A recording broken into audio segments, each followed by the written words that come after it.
Super Siddhu. రేపు మనం చేసే ఇంటర్వ్యూ కోసం చాలా మంది ఎదురు చూస్తున్నారు. బ్రాండ్ స్పాన్సర్స్ వాళ్ళు కూడా మేం స్పాన్సర్ చేస్తామంటూ పోటీ పడుతున్నారు. ఇదంతా నీ వల్లే. Thank you sir. ఇంటర్వ్యూను కూడా నువ్వే సక్సెస్ చేయాలి. డెఫినెట్గా sir. Good, keep it up. Thank you very much sir. Nice. Hi అందరికీ నమస్కారం. గెట్ టుగెదర్ ప్రోగ్రామ్ కి స్వాగతం.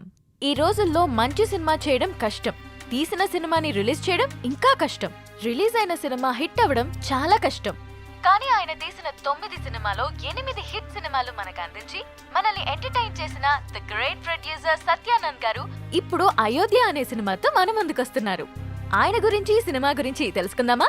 ముందుగా చెప్పినట్టు ఇంటర్వ్యూ చివరి దాకా చూసి మేము అడిగే ప్రశ్నలకి సమాధానం చెప్పి ప్రైజ్ మనీ గెలవండి.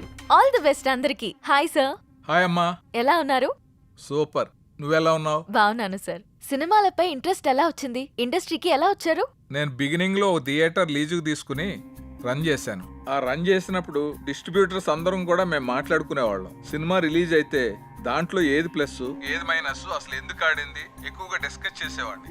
అది వాళ్ళకి నచ్చి నీ జడ్జిమెంట్ బాగుంటుంది కదా, నువ్వు ప్రొడ్యూసర్ గా సినిమా ఫీల్డ్కి వెళ్తే చాలా పైకి వస్తావు అని చెప్పేసి వాళ్ళు నన్ను ఎంకరేజ్ చేసేవాళ్ళు. ఆ ఎంకరేజ్మెంట్ తోటి మొదటి సినిమాగా వారధి తీశాను. అది ఫ్లాప్ అయింది, డబ్బు అంతా పోయింది. కొంచెం కంగారు పడ్డాను. డబ్బు పోయినందుకు కాదు, మళ్ళీ నేను సినిమా తీయకుండా ఎక్కడ ఆపేస్తానేమో అని. సినిమా అంటే అంత ఫ్యాషన్ నాకు. వారధి సినిమా తర్వాత వరుసగా 8 సినిమాలు తీశాను. అవన్నీ హిట్ అయినాయి అమ్మా. ఓ సార్ వ్యూస్ పెరుగుతున్నాయి సార్. ఈ సినిమా కూడా మీ దగ్గర ఉన్నదంతా పెట్టి భారీ బడ్జెట్ తో సినిమా తీశారని బయట అందరూ చెప్పుకుంటున్నారు. దానిపై మీ కమెంట్స్? సినిమా కథ అన్న తర్వాత దాని మీద నమ్మకంతో ఆ కథకు అంత బడ్జెట్ పెడితేనే గానీ ఆ సినిమాకి న్యాయం జరగదు అనిపించింది. అందుకే ఉన్నవన్నీ అమ్మేసి మొత్తం ఆ సినిమాలోనే పెట్టాను.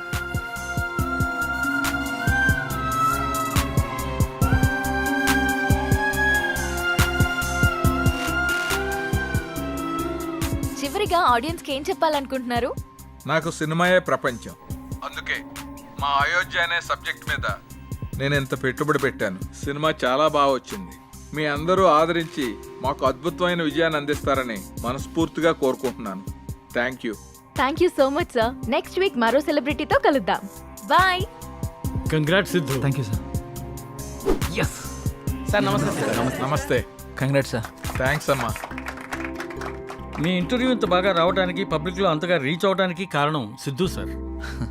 ఓ great Siddhu. Thank you sir. ఈ ఇంటర్వ్యూ లాగే మా సినిమా ప్రమోషన్ కూడా బాగా చేయాలి. తప్పకుండా సార్. వస్తాను.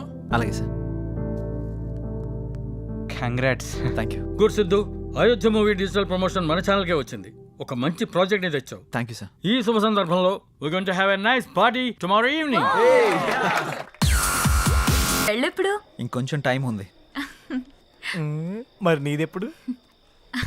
నా బాయ్ ఫ్రెండ్ గ్రీన్ సిగ్నల్ ఇచ్చాక. మరి నీది? నేను ఇస్తాక సిగ్నల్ వాడేందుకు? నీకు నేను కాదు, ఒక అమ్మాయి ఉంది. తనైతే కరెక్ట్. అమ్మాయా? ఎవరు? మా ఇంటి పని మనిషి. పని మనిషా? నీకు అదే ఎక్కువ. దీనికి అన్ని ఎక్కువేరా. హారికేదరా ఇంకా రాలేదు. హారిక రే, అది కూడా మాటలోనే వచ్చేస్తుందిరా.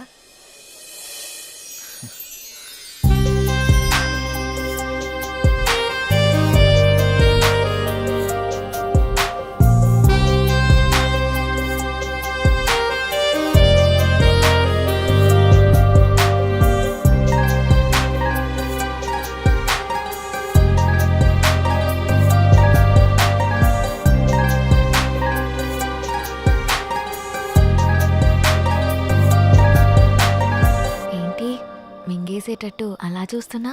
ఈరోజు చాలా బాగున్నావు హారిక. అంటే? చాలా కొత్తగా ఉన్నావు. కొత్తగా అంటే? ముద్దొచ్చేలా. అవునా? అయితే ముద్దు పెట్టుకో. ఇక్కడ? ఇక్కడే. ఇంతమంది ముందా?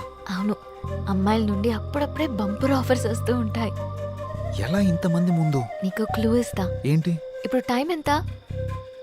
8:58. ఇంకో 2 minutes లో ఫేస్ చేంజ్ అవుతుంది ఏరియాలో. ఫేస్ చేంజ్ అవ్వడానికి 30 seconds పడుతుంది. ఆ టైంలో నువ్వు పెట్టేసుకో. కరెంటు ముందే వచ్చేస్తే? మన సినిమాని అందరూ చూస్తారు. వద్దు. సరే, నీ ఇష్టం. ఇష్టమైతే పెట్టుకో. ఇందులో నా బలవంతం ఏం లేదు. లవర్స్ ఏదో సీక్రెట్ గా మాట్లాడుకున్నారు. మీ సిత్తు అందరి ముందు నన్ను ముద్దు పెట్టుకుంటానని ఛాలెంజ్ చేశాడు. రే, నువ్వు రొమాంటిక్ అని తెలుసు కానీ ఇంత రొమాంటిక్ అని ఇప్పుడు తెలిసిందిరా. రే అది కాదురా. అయినా ఇంతమంది ముందు ఎలా పెట్టుకుంటావురా? నేను కూడా అదే ప్రశ్న అడిగాను జాంగ్రీ. 9 గంటలకి కరెంట్ పోతుంది, మళ్ళీ రావడానికి 30 seconds టైం పడుతుంది, ఆ గ్యాప్ లో పెట్టేస్తా అన్నాడు. ఆ?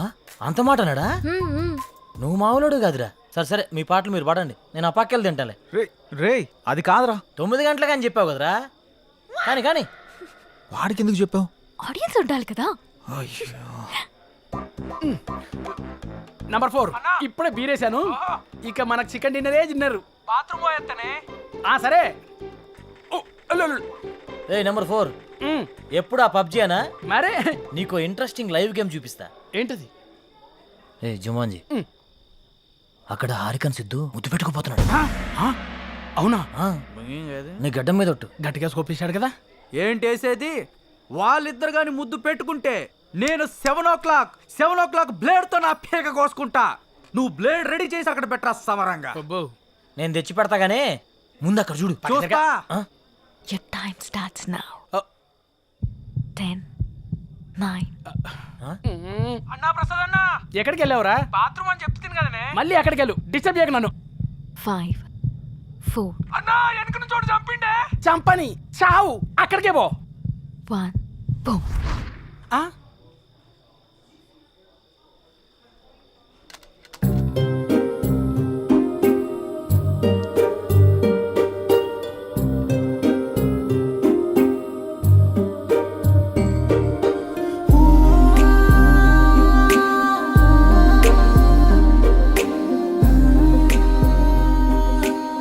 అన్నా రివ్యూ అయ్యన్నా. ఇవ్వా, వాడు వస్తుండే మళ్ళీ చంపుతాడే. చచ్చిపో, పీడబోతుంది. అబ్బబ్బబ్బబ్బా.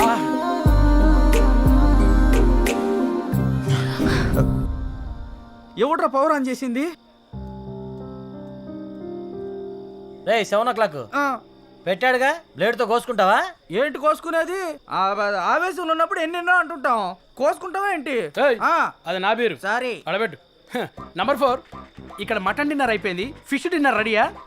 నంబర్ 4 చచ్చిపోయిన already. Oh my PUBG. Oh I have to start new game. I think ఇక్కడ వాస్తు బాగాలేదనుకుంటా, వేరే దగ్గరికి వెళ్ళి ఆడతాను. నంబర్ 4, నంబర్ 2 ఉన్నావా? Number 2 where are you? I'm coming.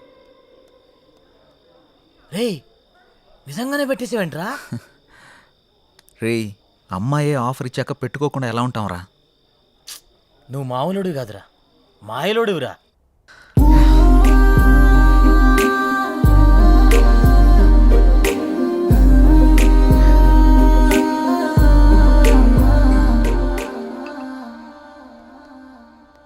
Surendra sir, మన ఫస్ట్ లుక్ పోస్టర్ లాంచ్కి ఏర్పాట్లన్నీ పూర్తయినట్లేనా? అవుతున్నాయి సార్. శ్రేయాస్ మీడియా వాళ్ళు బాగా చేస్తున్నారు. వాళ్ళుండగా మనకి ఏ టెన్షన్ లేదు సార్. Hi sir. రాసిద్దు కూర్చో. ఏంటి ఎలా ఉన్నావు? బాగున్నాను సార్. సార్ ఇందులో మూవీ ప్రమోషన్కి సంబంధించిన కొటేషన్ ఉంది, మీరు ఫ్రీగా ఉన్నప్పుడు ఒకసారి చదవండి sir. Okay.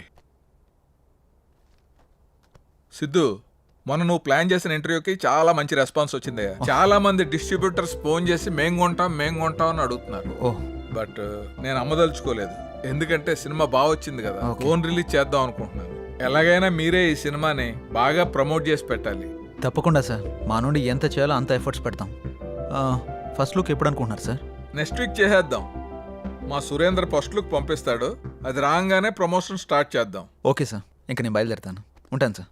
Good luck. Thank you sir. ఇందు మూలంగా యావత్ సినీ hello, thank you sir, thank you. Ayodhya cinema వచ్చిందిరా, టికెట్లు బుక్ చేసుకోరా, టైం అయిపోతా ఉంది. వచ్చింది, మ్యాచ్ వచ్చింది. టోటల్ మూవీ బాగుంది. ఒక్కొక్క సీను అదిరిందంతే. బాగుంది. ఆయన నా ముల్లపల్లి హవానా సినిమా మాత్రం చాలా బాగుంది. అయితే సినిమా చాలా బాగుంది, హిట్ చేయండి. సూపర్ ఉంది, చింపేశాడు. చాలా బాగుంది, నైస్. అబ్బబ్బబ్బబ్బబ్బా, అయోధ్య లాంటి cinema never before ever after. మీకు అర్థమవుతుందా? ఇప్పుడే దిల్ రాజు గారు ఫోన్ చేశారు, చాలా బాగుందంట అన్ని ఏరియాలు. ఆంధ్రానే కదండి, సీడెడ్ నైజాం 3 ఏరియాలు సూపర్ అంట.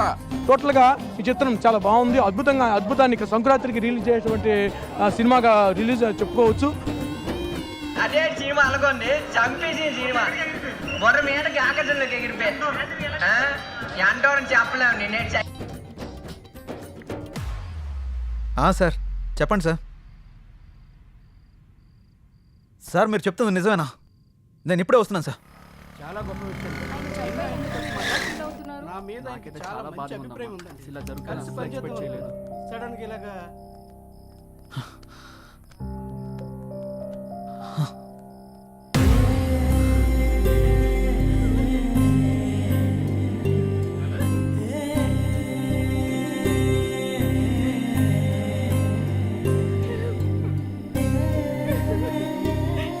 ఏం జరిగింది సార్? సూసైడ్ చేసుకున్నారు సిద్ధు. సూసైడా? ఎందుకు సార్? సినిమా రిలీజ్ అయిన రోజే హెచ్డి ప్రింట్ పైరసీ బయటకు వచ్చేసింది. ఇప్పటి వరకు కనీసం 50 లక్షల మంది డౌన్లోడ్ చేసుకుని ఉంటారు. ప్రింట్ బయటికి రావడంతో థియేటర్కి జనాలు రావడం మొత్తం తగ్గిపోయారు. రిలీజ్ అయిన 2వ రోజే మొత్తం కలెక్షన్స్ అన్ని పడిపోయాయి. పైగా అయోధ్య సినిమా కోసం ఆయన 200 కోట్లు అప్పు చేశారు సిద్ధు.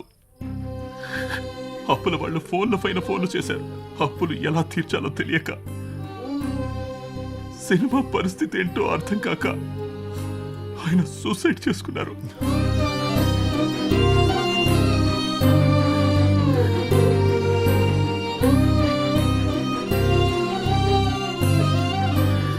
ప్రొడ్యూసర్ సత్యానంద్ గారి హఠాత్ మరణానికి సినీ ప్రముఖులు తీవ్ర దిగ్భ్రాంతికి లోనవుతున్నారు.